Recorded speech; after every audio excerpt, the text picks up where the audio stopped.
Hello నేస్తాలు. నేను మీ కథల వెన్నెల. మీకోసం తీసుకొచ్చాను ఒక బ్యూటిఫుల్ స్టోరీ. సుబ్బయ్య ఇంట్లో మంగయ్య పనిచేస్తున్నాడు.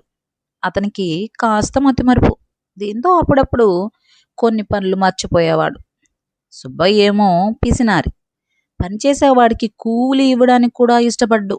ఒకరోజు మంగయ్యను పిలిచి, మన కుక్క కనిపించట్లేదు, నువ్వే బయటికి తీసుకెళ్ళావు కదా అన్నాడు.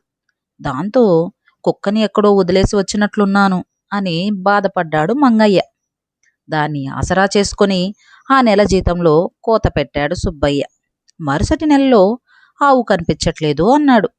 మంగయ్య ఏమీ మాట్లాడలేదు. అప్పుడు కూడా తక్కువ జీతమే ఇచ్చాడు.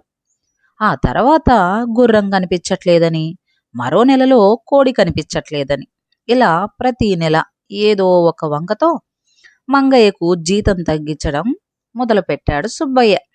దాంతో దిగులు పడిన మంగయ్య తనకు తెలిసిన ఒక మాస్టారు దగ్గరికి వెళ్ళి జరిగిన విషయమంతా చెప్పాడు. అదంతా విన్న మాస్టారు, మతిమరుపు నీకు ఉందేమో కానీ కనిపించకుండా పోయిన ఆ జంతువులకు లేదు కదా అన్నాడు మాస్టారు. అవునండి, జవాబిచ్చాడు మంగయ్య.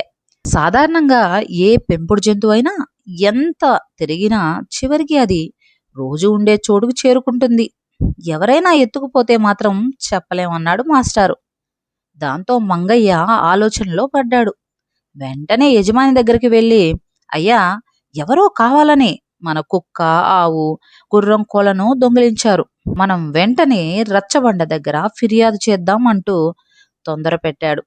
అప్పుడు సుబ్బయ్యకు ఏం చేయాలో అర్థం కాలేదు. రచ్చబండ దగ్గరికి వెళ్తే తన పరువే పోతుందని, నన్ను క్షమించు మంగయ్య, నీకు జీతం ఎక్కువ ఇవ్వడం ఇష్టం లేక నేనే మన పెంపుడు జంతువులను మా తమ్ముడి ఇంట్లో పెట్టాను అని చెప్పాడు.